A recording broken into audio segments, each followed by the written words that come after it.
No próximo capítulo da novela Três Graças, o jogo vira quando Lucélia decide agir pelas sombras.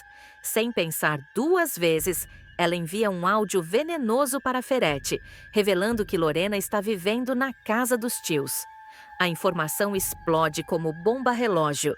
Ferete não perde tempo, chama Leonardo com falsa gentileza e determina que ele leve a namorada para um jantar em família. O convite soa educado, mas tem cheiro de armadilha.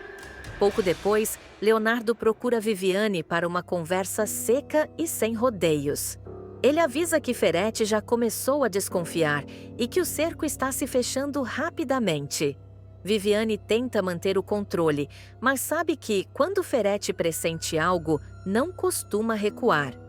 O romance dos dois entra em zona de risco e a simples menção ao jantar passa a causar arrepio. Antes de continuar, clique no botão de gostei, se inscreva no canal e comente de qual cidade você assiste a novela. Enquanto isso, a tensão atinge o ápice na chacrinha. Cansada de provocações e abusos, Gerluce enfrenta Arminda sem medo e impõe um limite definitivo. A discussão vira um espetáculo público de gritos, acusações e verdades jogadas na cara. Arminda tenta se impor, mas acaba expulsa da comunidade, ferida no orgulho e no plano de controle que acreditava dominar tudo. O golpe final vem de Raul, que decide ficar ao lado de Gerluce e da criança que está por vir. Pela primeira vez, ele vira as costas para a própria mãe. Derrotada e sem rumo, Arminda vaga pela chacrinha até parar no ferro velho de Joaquim. O clima muda imediatamente. Entre provocações e tensão no ar, ela tenta recuperar terreno, mas Joaquim impõe uma regra clara. A lona que cobre as Três Graças não será retirada. O mistério permanece e Arminda percebe que seu poder tem limites bem definidos. Para piorar, Consuelo surge de surpresa no ferro velho e lança um alerta que deixa todos em estado de choque. Missael está planejando cometer um crime. O suspense se instala, indicando que os próximos capítulos serão marcados por perigo, traições e decisões irreversíveis. Juquinha vai atravessar um limite que ninguém imaginava que ela teria coragem de cruzar. Humilhada, sem teto, e vendo Lorena passar pela mesma situação cruel, a jovem perceberá que não há mais espaço para medo ou silêncio. Expulsa de casa, pressionada emocionalmente e encurralada pelas circunstâncias, ela entenderá que tudo o que Ferete sempre usou como arma, poder, influência e falsa moral, agora pode se voltar contra ele. Será justamente nesse momento de desespero que Juquinha terá um estalo. Uma ideia fria, calculada e perigosa começará a tomar forma. Sem avisar ninguém além de Lorena, ela decidirá procurar Zenilda, a única pessoa capaz de encarar Ferete de frente sem baixar os olhos. A mãe de Lorena, ainda abalada por tudo o que aconteceu com a filha, ouvirá o plano em silêncio, sentindo o peso do risco. Mas também sentirá algo que há muito tempo não sentia: a chance real de desmascarar o homem que construiu sua fortuna, pisando em quem estivesse abaixo dele. O plano será traçado nos mínimos detalhes. Nada poderá sair errado. Cada palavra, cada reação, cada silêncio será pensado com antecedência. Juquinha explicará que não basta confrontar Ferete. Será preciso provar quem ele realmente é. A ideia de instalar uma câmera escondida surgirá como a peça-chave dessa armadilha. Não para vingança vazia, mas para justiça. Para arrancar a máscara do benfeitor que a sociedade aplaude sem conhecer o monstro que ele esconde. Lorena ficará dividida entre o medo e a necessidade de reagir. Encarar o próprio pai novamente será doloroso, quase insuportável. Mas ela aceitará. Pela mãe, por Juquinha e principalmente por si mesma. As três selarão um pacto silencioso. Ninguém recuará. No dia marcado, o clima será de tensão absoluta. Juquinha chegará à mansão de Ferete sem avisar, com o coração acelerado e o rosto firme. Zenilda e Lorena a acompanharão, cada uma carregando sua própria dor. A câmera já estará posicionada, gravando tudo. Ferete abrirá a porta com arrogância, certo de que ainda controla a situação. O que ele não imaginará é que, daquela vez, não será ele quem ditará as regras. O confronto começará com provocações sutis. Juquinha fará perguntas diretas, tocará em feridas antigas, forçará Ferete a se mostrar. Confiante demais, ele cairá na própria armadilha. Suas falas racistas, seu desprezo pelos pobres, sua postura desumana e elitista virão à tona sem filtros. Ele se sentirá confortável para humilhar, diminuir e atacar, acreditando que está seguro dentro de sua própria casa. Zenilda, firme, não recuará diante dos ataques. Lorena, emocionada, ouvirá do próprio pai palavras que jamais esquecerá. E Juquinha, no centro do furacão, não baixará a cabeça. Pelo contrário, ela o provocará ainda mais, conduzindo o vilão exatamente para onde elas querem. O escândalo tomará proporções inimagináveis. Ferete perderá o controle, gritará, ofenderá, mostrará seu verdadeiro rosto. Cada segundo estará sendo registrado. Cada frase será uma prova. Cada gesto, uma sentença. Enquanto isso, do lado de fora, a sensação será de que algo irreversível está acontecendo. Juquinha saberá que, depois daquele dia, nada voltará a ser como antes. Ferete poderá até tentar se defender, usar seus contatos, comprar silêncios. Mas a gravação será clara demais, forte demais, cruel demais para ser ignorada. A ideia de levar tudo à imprensa começará a ganhar força ainda ali, enquanto o vilão despeja sua soberba. O nome de Ferete, antes associado à caridade e à falsa imagem de homem exemplar, passará a ser ligado a preconceito, abuso de poder e hipocrisia. A máscara cairá em rede nacional. Nos próximos capítulos, as consequências desse embate começarão a se desenhar. Ferete verá contratos ameaçados, aliados se afastando e a opinião pública virar contra ele. Juquinha, antes invisível, se tornará o nome que ninguém conseguirá ignorar. Lorena sentirá que, pela primeira vez, não está sozinha. E Zenilda perceberá que enfrentou o próprio inferno para proteger a filha. Mas o perigo estará longe de acabar. Porque Ferete não é o tipo de homem que aceita a derrota em silêncio. E quando alguém mexe com sua reputação, ele reage. O jogo estará apenas começando. A reação de Ferete será imediata e explosiva. Assim que a porta da mansão se fechar atrás de Juquinha, Lorena e Zenilda, o vilão começará a sentir o peso do que acabou de acontecer. Pela primeira vez, ele perceberá que perdeu o controle da narrativa. A certeza de que foi gravado fará o chão sumir sob seus pés, ainda que ele tente disfarçar a insegurança com ameaças e telefonemas desesperados. Ferete acionará advogados, assessores e aliados influentes, tentando abafar qualquer vazamento. No entanto, o estrago já estará em curso. Trechos do vídeo começarão a circular de forma estratégica, primeiro em círculos menores, depois em portais de notícias, até se tornarem impossíveis de conter.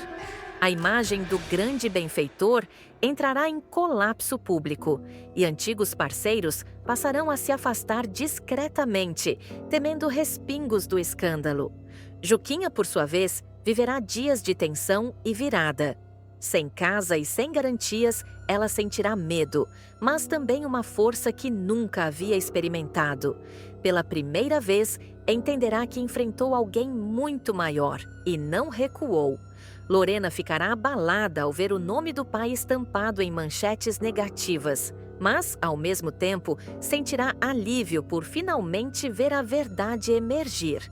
Zenilda se manterá firme, orientando as duas a não cederem à pressão.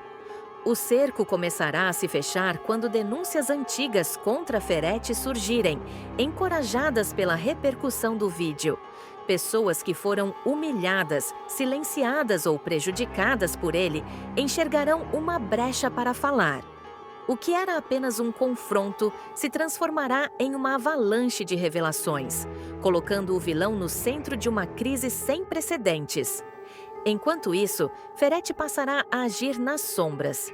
Ele tentará inverter os papéis, acusar Juquinha de armação e jogar Lorena contra a própria mãe.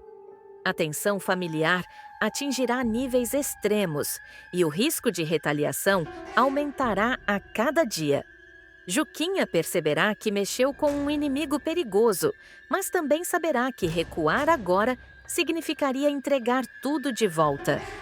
Nos próximos capítulos, a pergunta que pairará será: até onde Ferete está disposto a ir para salvar a própria pele?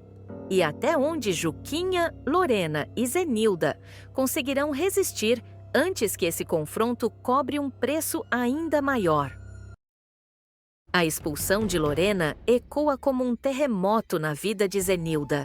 Ao ver a filha deixando a casa com uma mala improvisada e o olhar carregado de dor, a empresária tenta manter a compostura, mas o choque vem depois, no silêncio. Sozinha, ela desaba, tomada pela culpa e pelo medo crescente do que Arminda ainda pode fazer. No fundo, Zenilda toma uma decisão definitiva. Lorena não ficará desamparada. Enquanto isso, Arminda enfrenta um golpe inesperado dentro da própria família. Raul deixa claro que desconfia do envolvimento da mãe no desaparecimento de Rogério. A acusação a desestabiliza. Mesmo tentando disfarçar com ironias e ataques verbais, Arminda percebe que perdeu algo essencial: a confiança do filho. O vínculo entre eles se rompe e a tensão vira guerra fria. Não sai daí! Curta o vídeo, se inscreva no canal e comenta de qual cidade você acompanha a novela. Ferido, Raul encontra apoio onde menos esperava. Josefa o acolhe com firmeza ao saber que terá uma bisneta e transforma o momento em um discurso poderoso sobre redenção. Ela afirma que aquela criança representa um recomeço para a meira família e que ninguém tem o direito de destruir isso. O abraço da avó fortalece Raul, que passa a enxergar Gerluce como sua aliada mais leal.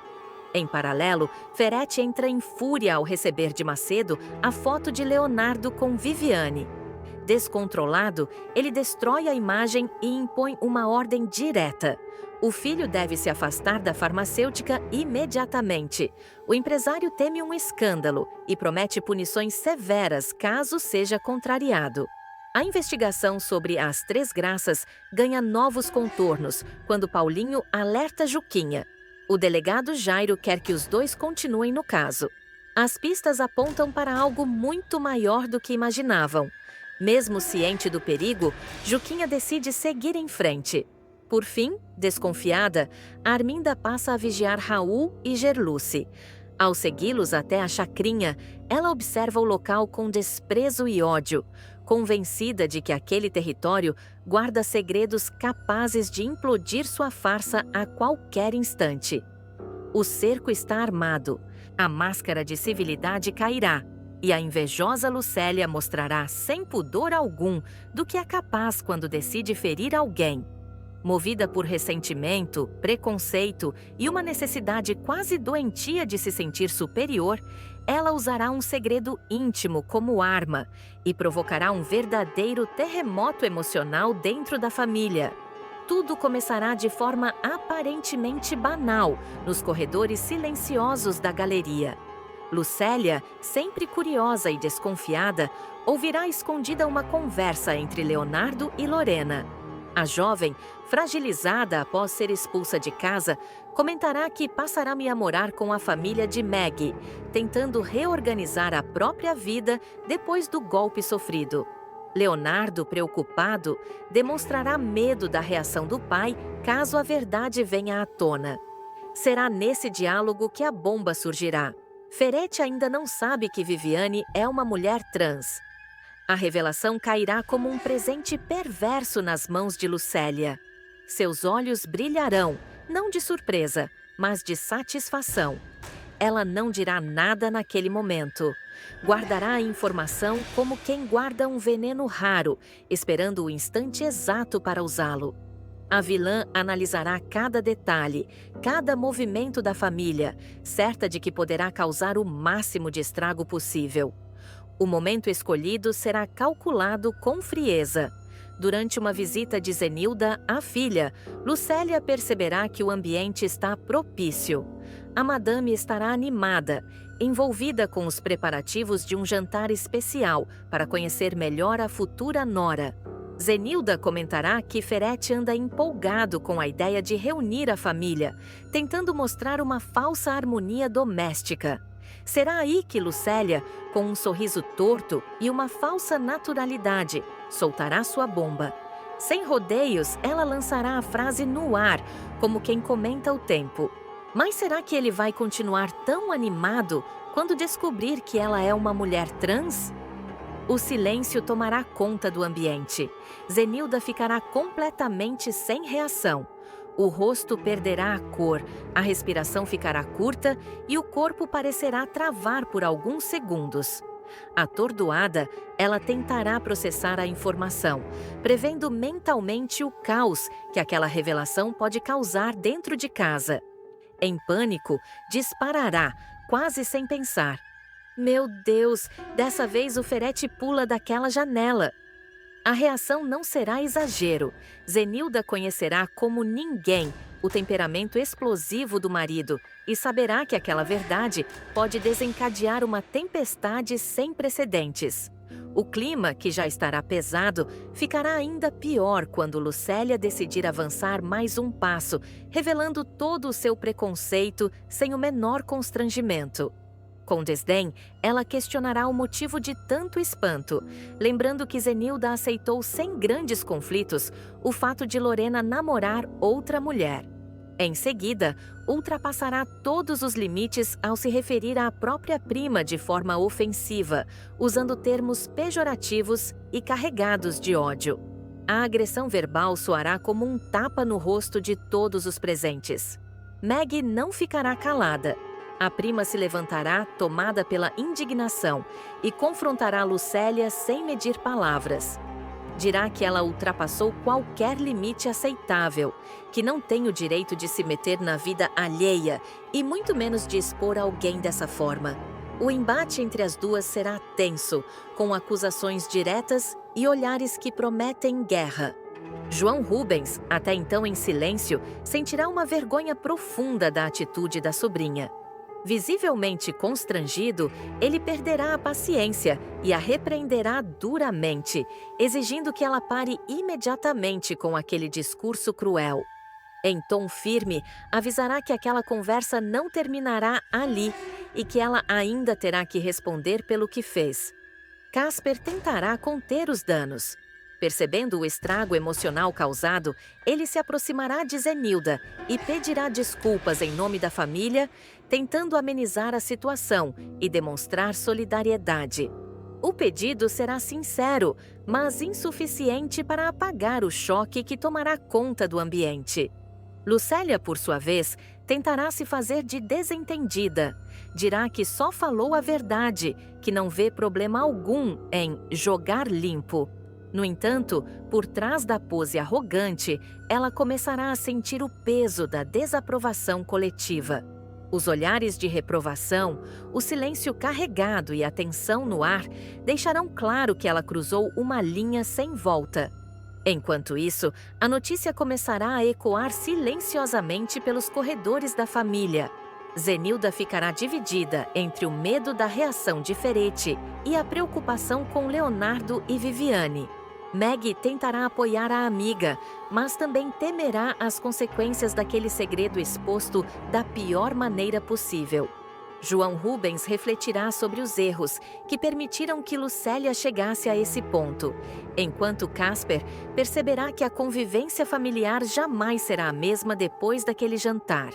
A galeria, antes palco de encontros e aparente sofisticação, se transformará em um espaço de tensão, preconceito escancarado e disputas silenciosas.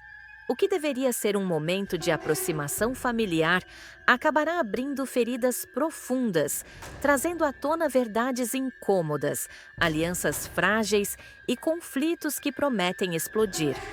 A partir daquele momento, o ambiente ficará irrespirável. Zenilda tentará se recompor, mas o impacto da revelação continuará martelando em sua cabeça. A madame passará a andar de um lado para o outro, inquieta, já prevendo o escândalo que se aproxima. Ela saberá que não se trata apenas de um segredo revelado, mas de uma bomba prestes a explodir no centro da família. Maggie se aproximará da prima e deixará claro que não aceitará mais nenhum comentário preconceituoso dentro de sua casa. Em tom firme, afirmará que ali não há espaço para ódio disfarçado de sinceridade. Lucélia, acuada pela primeira vez, tentará ironizar, mas perceberá que perdeu o controle da situação. A sensação de isolamento começará a se impor, e o sorriso venenoso dará lugar a um incômodo mal disfarçado. João Rubens encerrará a discussão de forma seca, exigindo respeito e avisando que aquela atitude terá consequências. Ele deixará claro que Lucélia ultrapassou limites morais e familiares e que não aceitará mais esse tipo de postura. A bronca pública atingirá a vilã em cheio, ferindo seu orgulho e deixando-a exposta diante de todos. Zenilda, ainda abalada, decidirá ir embora antes que a situação piore. Ao se despedir, lançará um olhar pesado para Lucélia, misto de decepção e alerta. Ficará claro que aquela revelação mudará completamente sua relação com a família e, principalmente, com o marido. O medo de como Ferretti reagirá crescerá a cada minuto. Após a saída da madame, o clima continuará tenso. Maggie acusará Lucélia de ter agido por inveja e maldade, dizendo que ela escolheu machucar apenas para se sentir superior. Casper tentará apaziguar, mas perceberá que a rachadura entre os familiares já é profunda demais para ser ignorada. Sozinha por alguns instantes, Lucélia sentirá o peso do silêncio e da rejeição. Pela primeira vez, ela se dará conta de que sua língua afiada pode ter cavado um abismo sem retorno. Ainda assim, longe de demonstrar arrependimento, a vilã se convencerá de que apenas iniciou um jogo maior, certo de que o caos provocado por aquela verdade ainda está longe de chegar ao auge. Enquanto isso, Zenilda seguirá para casa com o coração apertado, ensaiando mentalmente como contará tudo a Ferretti, temendo uma reação imprevisível. Leonardo e Viviane, sem imaginar o que foi revelado, continuarão alheios ao vendaval que se forma. O segredo, agora fora de controle, começará a se espalhar como fogo em palha seca, prometendo abalar estruturas, revelar preconceitos e empurrar cada personagem para escolhas definitivas nos próximos capítulos. No próximo capítulo da novela Três Graças, a tensão explode quando Ferretti toma uma decisão radical e expulsa Lorena de casa. Sem espaço para diálogo, ele deixa claro que não aceitará a filha envolvida com Juquinha. Humilhada, Lorena sai apenas com o que consegue carregar, jurando que não vai desistir do homem que ama. A ruptura marca um ponto sem volta dentro da família. Abalada, Lorena corre até Juquinha e afirma que enfrenta quem for preciso para não perdê-lo. O rapaz tenta ser firme, mas percebe que a pressão externa está se tornando insuportável. O amor dos dois passa a ser tratado como ameaça direta aos planos de Ferretti e Arminda. Antes de continuar, clique no botão de gostei, se inscreva no canal e comente de qual cidade você assiste a novela. Enquanto isso, Ferretti aciona Macedo em sigilo para investigar a mulher ligada a Leonardo. O empresário não quer surpresas e exige rapidez. Macedo começa a seguir cada passo de Viviane, reunindo informações que podem virar uma bomba. E como desgraça pouca é bobagem, Bagdá também entra no radar. Escondido, ele observa Leonardo e Viviane juntos, percebe a intimidade entre eles e entende que ali existe algo valioso para usar no momento certo. Em outra camada da história, Gerluce recebe a notícia de que Raul é o pai do bebê de Joely, como um choque seco. Ela tenta reagir, mas fica dividida entre a alegria de ser avó e o medo da reação violenta de Arminda. Em silêncio, observa Joely e Raul, consciente de que essa verdade vai virar tudo de cabeça para baixo.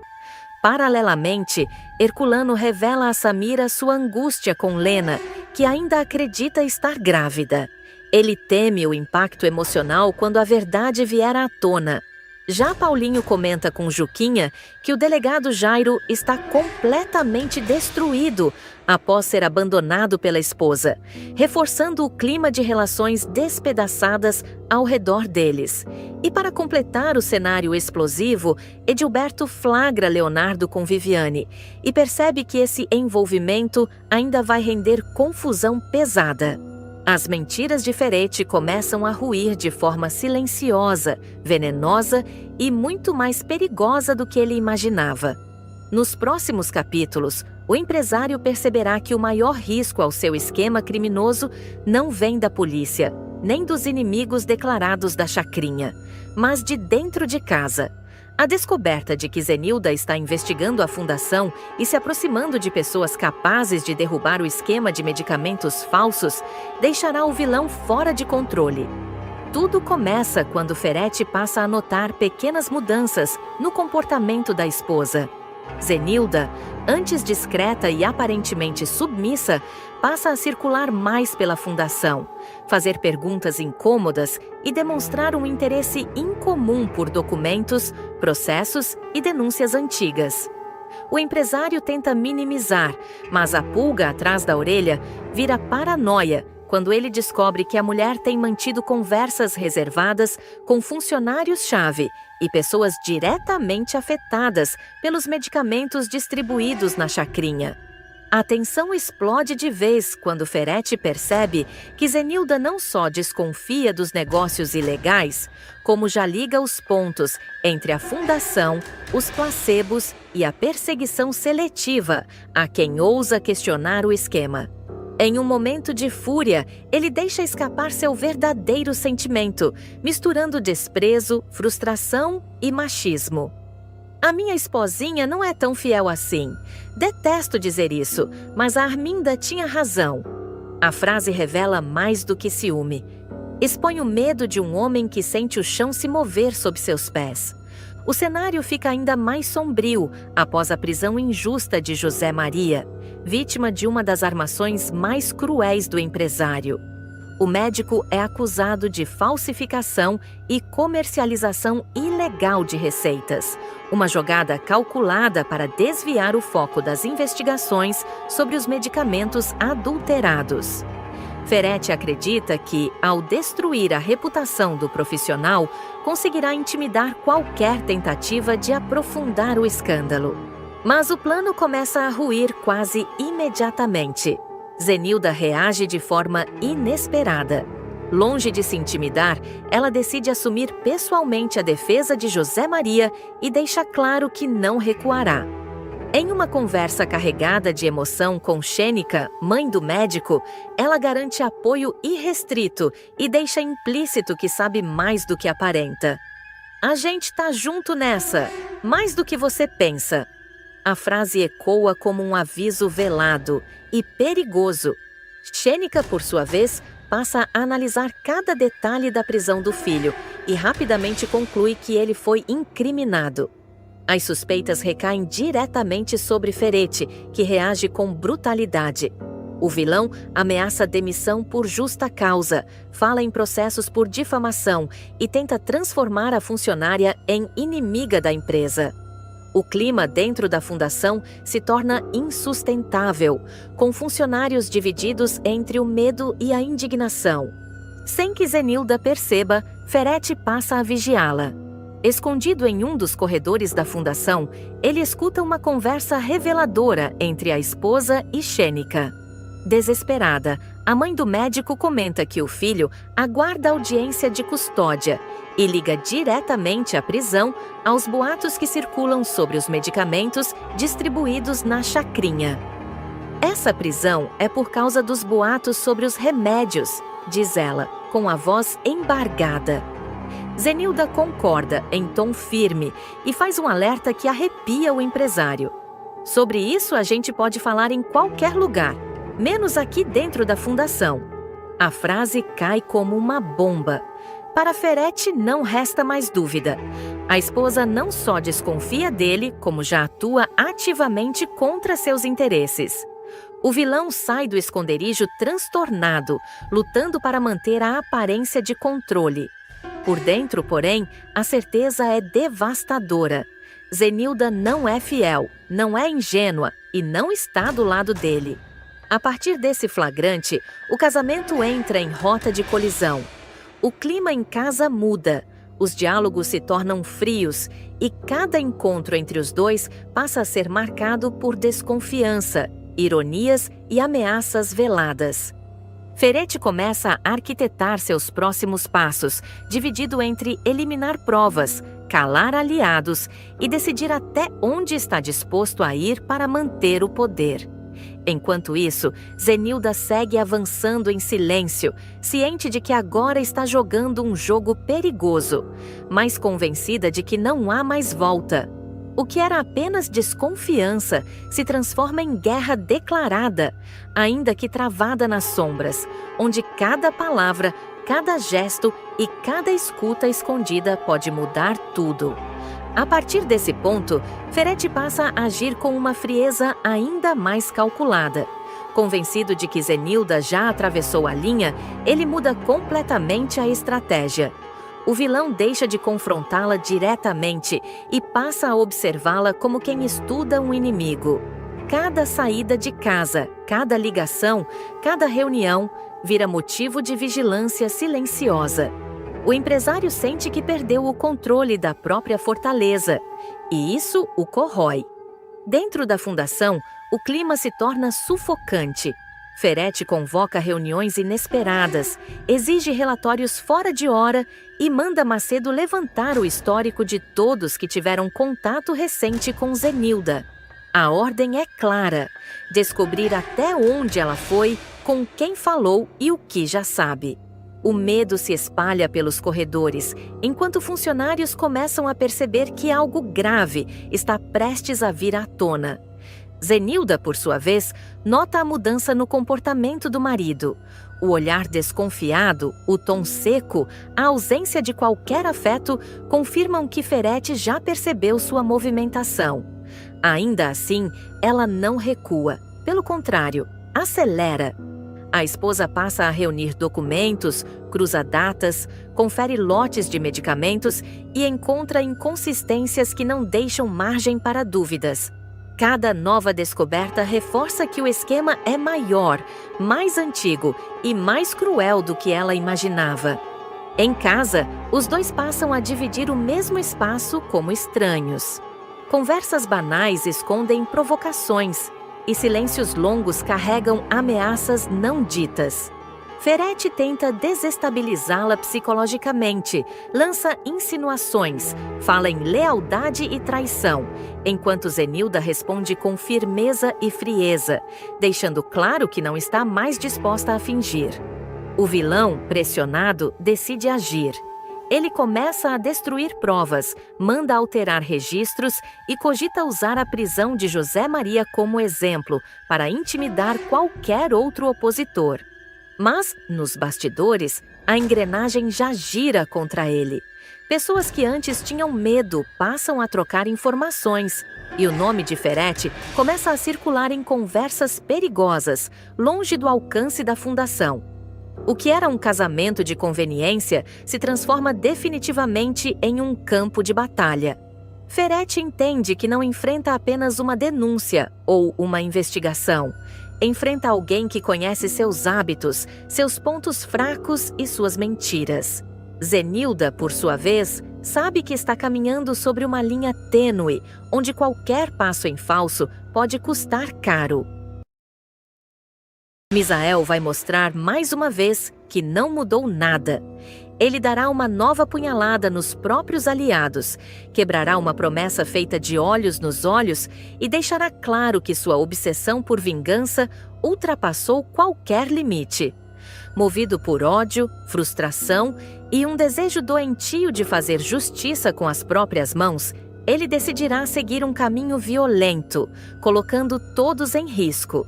Depois de fugir levando parte do dinheiro do roubo da estátua, Misael passará um tempo escondido, observando cada passo de Ferete à distância. Ele se manterá nas sombras, evitando contato direto com os antigos comparsas, mas alimentando, em silêncio, um plano cada vez mais perigoso. O que parecia apenas revolta, logo se transformará em obsessão. Para Misael, não basta ver Ferete preso. Ele quer sangue, quer vingança imediata, quer ser o responsável direto pelo fim do inimigo. A situação começará a sair do controle quando Consuelo aparecer de surpresa no ferro velho de Joaquim. Visivelmente tensa, ela chegará sem avisar, olhando para todos os lados, como se estivesse sendo seguida. Ao encontrar Joaquim, deixará claro que não veio ali por acaso. A mulher revelará que descobriu algo grave e que Misael está prestes a cometer uma loucura. O ex-marido de Lígia tentará desconversar, dizendo que Misael já causou problemas demais e que não quer mais se envolver. Mesmo assim, Consuelo não recuará. Com a voz firme, ela exigirá que todos sejam reunidos. Dirá que aquilo não é apenas um boato e que, se ninguém agir agora, o pior pode acontecer a qualquer momento. Pouco depois, Gerluce, Viviane, Joaquim e Júnior se juntarão no ferro velho, sem entender exatamente o motivo daquela reunião às pressas. O clima ficará pesado desde o início. Consuelo respirará fundo antes de falar, consciente de que suas palavras vão virar tudo de cabeça para baixo. Diante de todos, ela revelará que Misael está tramando matar Ferete sozinho, pelas costas, ignorando completamente o plano combinado pelo grupo. Segundo ela, ele já escolheu o momento, o local e está decidido a agir sem avisar ninguém. A revelação cairá como uma bomba. O grupo sempre deixou claro que o objetivo era desmascarar Ferete, reunir provas e colocá-lo atrás das grades, não repetir a violência que tanto condenam. A revolta será imediata. Gerluce se mostrará decepcionada, lembrando de tudo o que já perderam por causa das decisões impulsivas de Misael. Viviane questionará se algum dia ele realmente esteve do lado deles ou se sempre pensou apenas em si mesmo. Júnior ficará em silêncio, mas o olhar denunciará a sensação de traição. Pressionado, Misael acabará aparecendo para encarar o grupo. Ele ouvirá acusações, será confrontado e colocado contra a parede. Consuelo exigirá que ele diga a verdade ali, sem rodeios. Misael, então, negará a intenção de matar Ferete, dirá que tudo não passa de um mal-entendido e que jamais faria algo sem o consentimento de todos. Em um momento aparentemente sincero, ele afirmará que desistiu da ideia. Dirá que pensou melhor, que entende os riscos e que não quer mais colocar ninguém em perigo. Para reforçar a encenação, fará uma promessa solene diante de todos, garantindo que não fará nada contra Ferete sem que o grupo esteja de acordo. Consuelo, ainda desconfiada, pedirá que ele olhe em seus olhos e repita: Misael obedecerá, jurando que não haverá violência. Mesmo assim, o clima não ficará totalmente aliviado. Alguns integrantes do grupo sentirão que algo está fora do lugar. Há algo no olhar de Misael que não convence, uma pressa em encerrar o assunto, uma inquietação difícil de disfarçar. Ainda assim, sem provas concretas, todos acabarão se dispersando, acreditando que conseguiram evitar o pior. O que ninguém imagina é que Misael já tomou sua decisão. Pouco depois da reunião, ele será visto sozinho, andando pelas ruas da chacrinha, com o rosto fechado e os pensamentos dominados por ódio. Em silêncio, ele abrirá a mochila e confirmará que a arma continua ali, bem escondida. O gesto deixará claro que a promessa feita foi apenas mais uma mentira. Nos próximos capítulos, Misael passará a agir de forma ainda mais cautelosa. Ele evitará contatos, mudará seus horários e começará a seguir Ferete à distância, observando rotinas, seguranças e possíveis brechas. A obsessão crescerá a cada passo.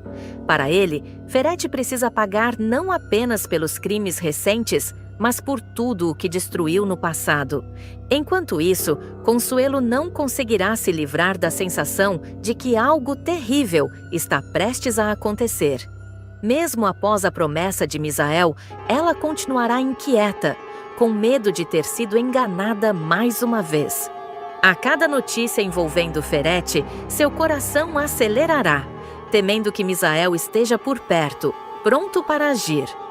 A tensão aumentará quando pequenos indícios começarem a surgir. Comentários atravessados, movimentos estranhos, informações desencontradas. Tudo apontará para o fato de que Misael não abandonou seu plano. Pelo contrário, ele está mais determinado do que nunca, disposto a cruzar uma linha sem volta. A obsessão de Misael promete colocar o grupo de justiceiros da chacrinha em rota de colisão, reacender conflitos internos e criar um perigo iminente. A pergunta que vai pairar no ar é até onde ele será capaz de ir. E quem pagará o preço por essa vingança cega que foge completamente do controle? A situação vai escalar de forma silenciosa e perigosa. Misael passará a agir como alguém que já não tem mais nada a perder. Ele deixará de frequentar os pontos habituais da chacrinha, cortará laços até com quem ainda demonstrava algum tipo de lealdade e começará a se mover como um predador, sempre um passo à frente de quem tenta vigiá-lo. Ferete, por sua vez, sentirá que algo está fora do lugar. Mesmo cercado de seguranças, o vilão ficará inquieto, com a sensação constante de estar sendo observado. Pequenos detalhes chamarão